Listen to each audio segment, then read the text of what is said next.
Andresito. ¿El indio? ¿El indio, sí? ¿Andresito Guacurarí? Guacurarí. Andresito no lo conozco. Ni idea, ¿no? Dice que era un correntino. Hasta ahí sé y después ya no sé más. Andresito fue un indio que fue presidente de la República allá. Sí, el primero, antes de San Martín. Hay una pared en la casa Un donde indio. podemos hacer un mural bien. Andresito Guacurarí. Soy correntina, ¿eh? Le dicen indio, pero en realidad se le dice aborigen. Andresito era un prócer olvidado. Que ayudaba a los pobres y le marginaron porque él le puso límite a los grandes, a los poderosos. Espera. A nivel río te puedo informar que es el río regulador del río Paraná, ¿viste? Después a nivel persona de Andresito nunca leí nada ni tampoco no sé. Imposible. No. Acá sí, un comandante fue. Te soy sincero, no.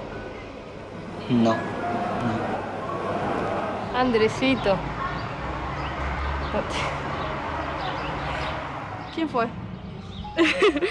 Bueno, fue un lugarteniente del general Artigas y durante un breve periodo de tiempo estuvo a cargo de la gobernación de Corrientes.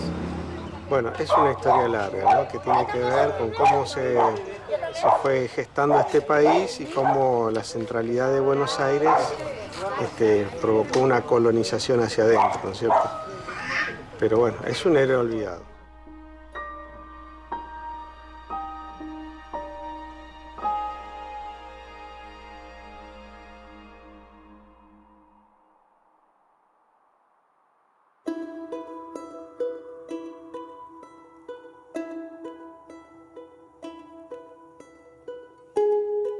Andresito fue un líder surgido en lo que habían sido los pueblos misioneros jesuitas. A principios del siglo XVII, miembros de la Compañía de Jesús se instalaron en una región amplia, donde actualmente está la frontera entre Argentina, Brasil y Paraguay. Consiguieron reunir a los guaraníes en reducciones que aseguraron el control español en la zona. Al juntarlos en pueblos, evitaban la dispersión de los indígenas y podían lograr su cometido: evangelizarlos. Aunque varios guaraníes se resistieron, la mayoría terminó aceptando las reducciones como una manera de defenderse de otros grupos indígenas y de los bandeirantes, portugueses que desde el Brasil incursionaban en busca de esclavos. Los jesuitas lograron evitar que otros españoles tuvieran jurisdicción sobre sus pueblos y realizaron una administración eficiente. Se les permitió a los guaraníes portar armas, lo cual estaba prohibido para los indios en el Imperio Español, y así lograron vencer a los bandeirantes. Los pueblos crecieron.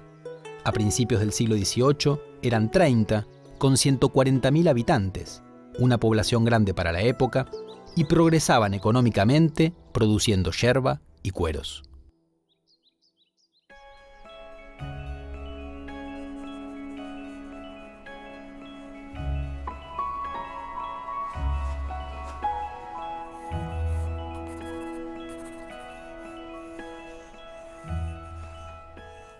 No hay una imagen de él como los hay de otros próceres, como por ejemplo San Martín, Sarmiento. Lamentablemente tuvimos que reconstruir en base a la tipología de la raza indígena de esta región, digamos, tenía un rasgo guaranítico, vamos a decir. Entonces, de esta manera tuve que guiarme de acuerdo a lo que me daban esas descripciones.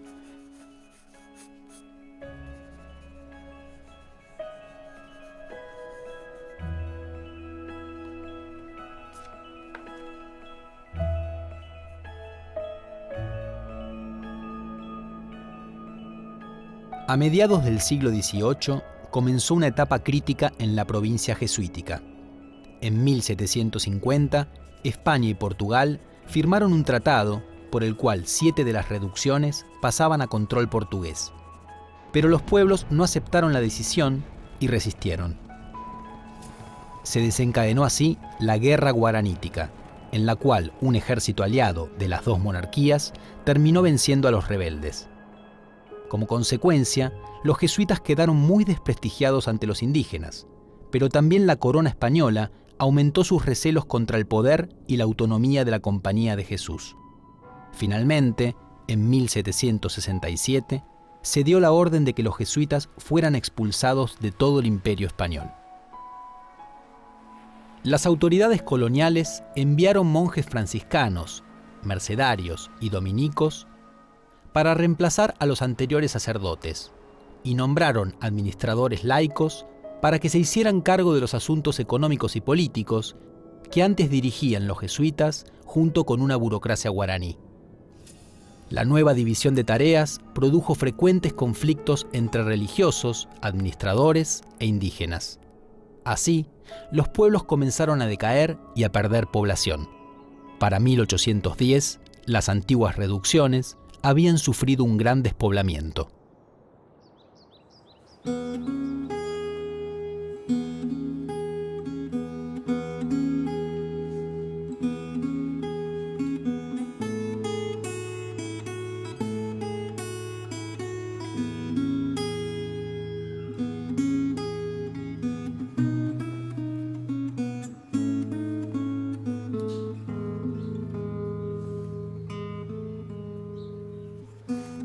Lo imagino como un hombre decidido, con carácter, con mucha personalidad, y está con esa mano, me imagino, que está señalando a un grupo de personas que vienen invadiendo como los portugueses o los paraguayos y que le está dando órdenes a su gente para que presten atención y se preparen para defender las tierras.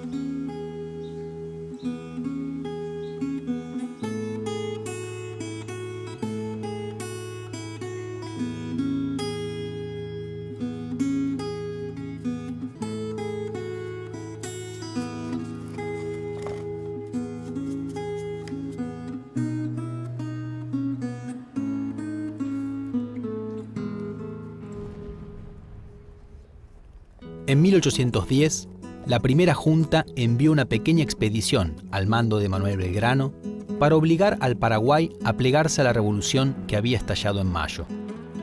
Belgrano buscó y obtuvo el apoyo de varios guaraníes, pese a lo cual la campaña fracasó. Los pueblos misioneros quedaron divididos en 3, 8 en poder de Paraguay, 7 en manos portuguesas y 15 bajo la órbita de Buenos Aires. El líder oriental, José Artigas, volvió a impulsar la movilización indígena a favor de la revolución.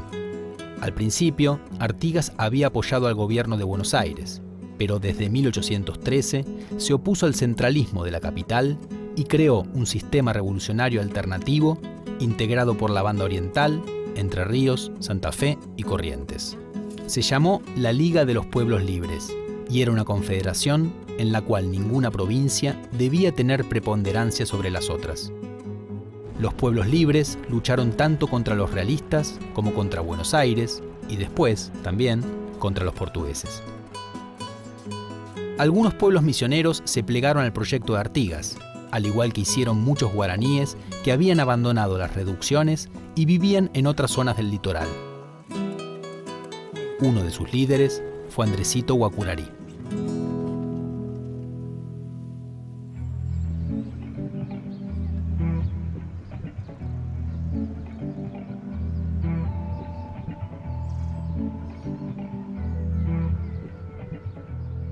La historia de Andresito podría ser considerada como una suerte de nexo entre la etapa belgraniana, digamos así, y la etapa propiamente artiguista, porque según informan algunos documentos, Andresito formó parte de tropas de Belgrano en su partida a la banda oriental, y más tarde lo encontramos activamente participando con Artigas. Hay muchas lagunas, podríamos decir ahí, que todavía tienen que ser investigadas sobre la biografía de Andresito, pero evidentemente Andresito, como otros líderes guaraníes, que son menos conocidos, entraron a participar en el proceso revolucionario a partir de una serie de conflictos que se abren, por ejemplo, entre Buenos Aires y las provincias. Concretamente, sabemos que algunos líderes, y ahí eso es interesante en la medida que nos habla de las divisiones entre los mismos líderes indígenas, apoyaron o continuaron apoyando al gobierno de Buenos Aires, mientras otros líderes como Andresito se ligaron incondicionalmente a la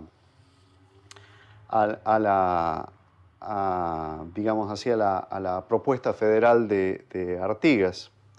De modo que eso también nos habla de las divisiones propias del periodo revolucionario y a la participación dispar de líderes indígenas a lo largo de todo el periodo.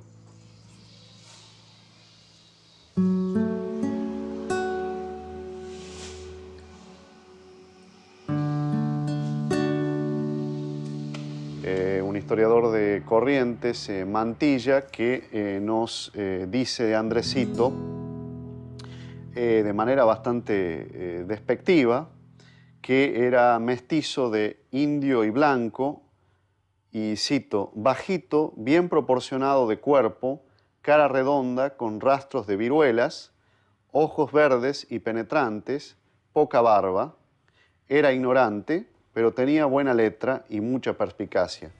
Me lo imagino... Me imagino una presencia aguerrida. Me resulta un poco difícil imaginar a alguien de que no se tienen rastros, ¿no es cierto? La cabeza era más o menos grande. Ni una fotografía, todas son idealizaciones por lo general. Que era alto, flaco, no tan flaco, pero flaco. Era chiquito. Era chiquito, sí.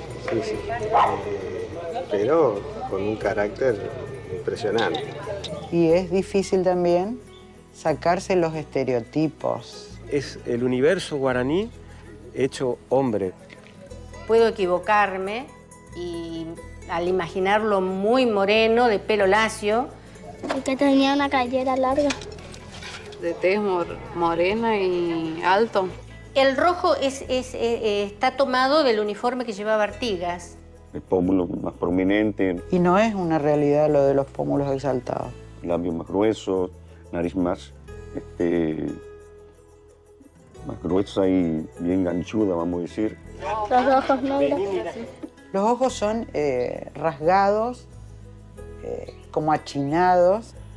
Y ojos medio achinados. Y me lo imagino así, un típico hombre criollo. Un lindo morocho.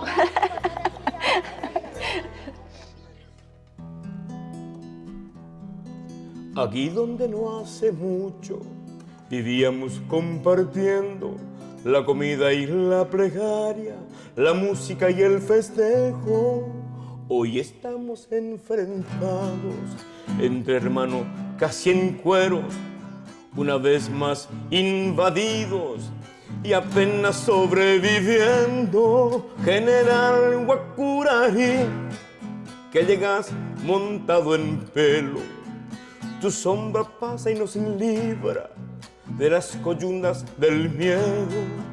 Con solo decir tu nombre vuelve a soñar nuestro pueblo, resucita la esperanza y nos juntamos de nuevo.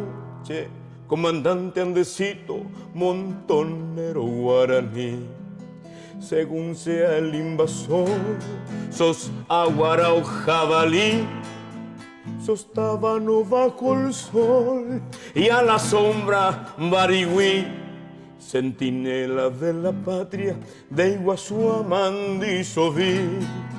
Sos la memoria viviente de Oberá y de Mbororé. Que lo diga el español, que lo diga el portugués. Sos dignidad, sos justicia, sos patria grande de pie. Una vez más por nosotros, volví Andresito, volvé. Hay pocos datos biográficos de Andresito Guacurarí. Nació en un pueblo misionero del río Uruguay, Santo Tomé o San Borja. En 1812, cuando las autoridades porteñas nombraron a Artigas teniente gobernador de Yapeyú, Andresito se transformó en su ahijado. Por eso muchas veces lo llamaban Andresito Artigas. Se iba a convertir en uno de los principales lugartenientes de su padrino y llegaría a ser un importante líder guaraní.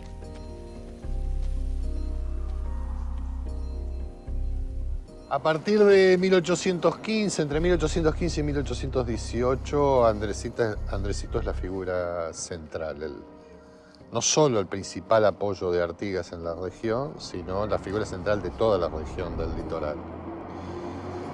Va a ser el comandante designado por Artigas, comandante de armas de las misiones, después va a ser al mismo tiempo el gobernador de Entre Ríos a partir de 1818.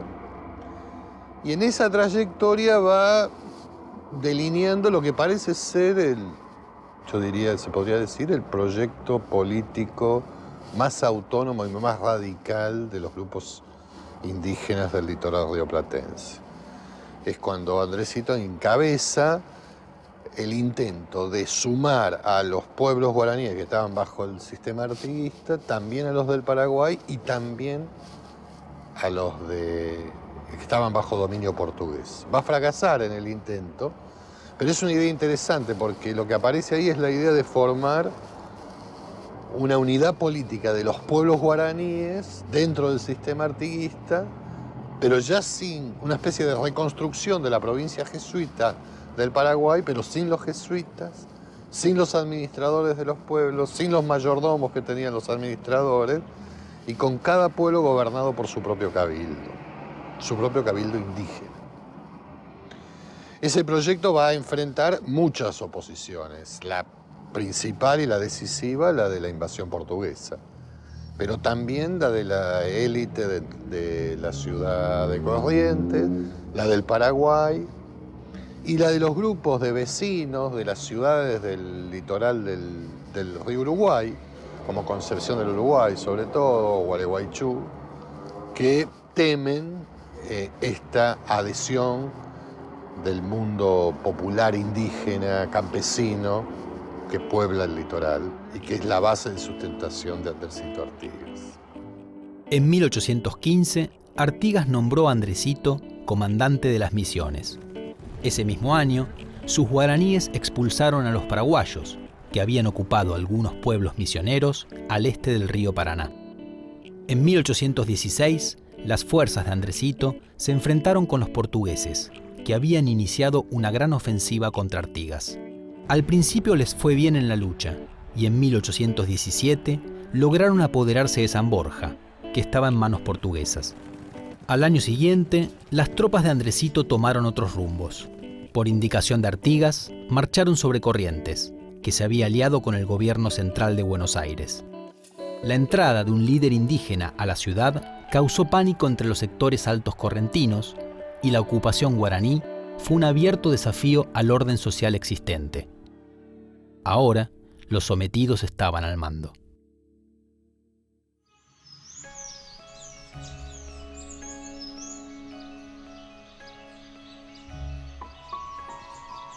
Bueno, estamos en la ciudad de Corrientes, exactamente en la Plaza 25 de Mayo de esta ciudad, que en su momento esta plaza llevó el nombre de Plaza Mayor, allá por 1818, cuando se produce la llegada de Andrés Guacurarí y Artigas a esta ciudad. Andresito llega acá por órdenes impartidas por José Gervasio Artigas, su padre adoptivo, quien lo envía para reponer a un gobernador llamado Juan Bautista Méndez, que fue depuesto por cierto sector de las clases altas correntinas, concretamente un militar de apellido Bedoya. Andresito llega a esta ciudad y lo primero que hace es tratar de recuperar aquellas instituciones que estaban cerradas tras el golpe, que podríamos llamar hoy un golpe de Estado, para lo cual impone cierto rigor y disciplina en la vida de los ciudadanos correntinos. Lo cual no dio, mejor dicho, lugar a una serie de situaciones ríspidas entre los soldados de Andresito, los guaraníes y estas clases privilegiadas de Corrientes. Entonces Andresito, para tratar de calmar los ánimos, de limar asperezas, por decirlo de una forma, realiza 4 noches seguidas una representación teatral que se llamaba La Tentación de San Ignacio. Hubo sectores que concurrieron y aquellos sectores que no concurrieron, Andresito interpretó que era un desprecio hacia él y sus hombres.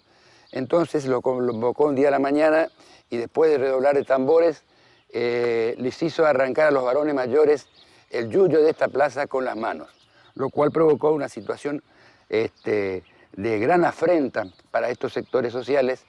Las esposas de estos hombres que trabajaban en esta plaza arrancando los yuyos, reitero, le solicitan a Andresito que no lo haga trabajar bajo el sol a sus esposos. Entonces Andresito lo que le dice es: señora, ustedes vayan a bailar con mi soldadesca hasta tanto y en cuanto vuestros esposos terminen de limpiar la plaza.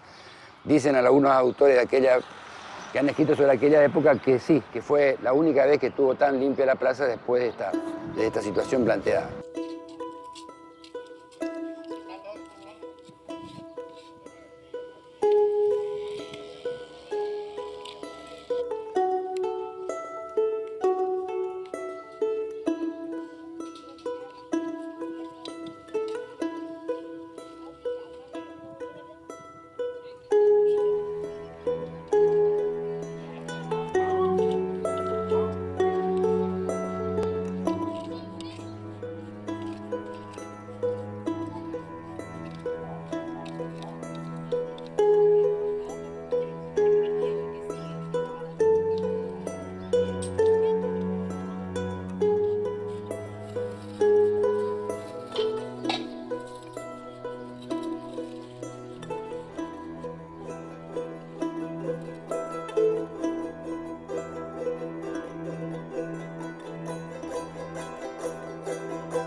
Después de 3 meses de ocupación, las tropas de Andresito abandonaron Corrientes. Volvieron a intentar recuperar los pueblos misioneros controlados por los portugueses, pero fueron derrotados en 1819 y Andresito cayó preso. Fue enviado a Río de Janeiro, donde moriría poco después. Otros líderes guaraníes, Pantaleón Sotelo y Francisco City, mantuvieron la alianza con Artigas y combatieron contra todos sus enemigos.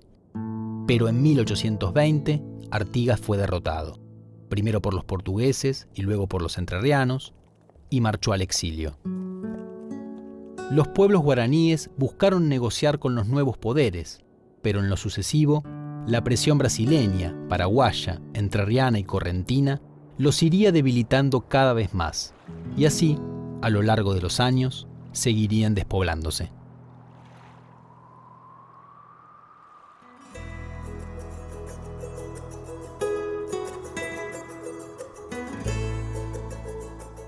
Cuando hablamos de los años de la independencia, solemos pensar en algunos pocos hombres de la clase alta que dirigieron revoluciones, gobiernos y ejércitos.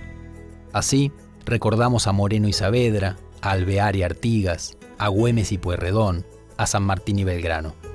Sus nombres, y algunos más, hoy están presentes en calles y plazas. De tanto en tanto se suma a ese selecto grupo alguna mujer. En cambio, la gente común, la mayoría de la población, casi no aparece en los relatos sobre la época. Ese es el caso, por ejemplo, de los guaraníes en los años revolucionarios y de su líder Andresito. Lo que hicieron, lo que pensaron, es difícil de reconstruir. Nos quedan fragmentos, relatos sin imágenes. Pero cuando recuperamos su historia, les devolvemos en parte su protagonismo y les damos un lugar en nuestra comunidad.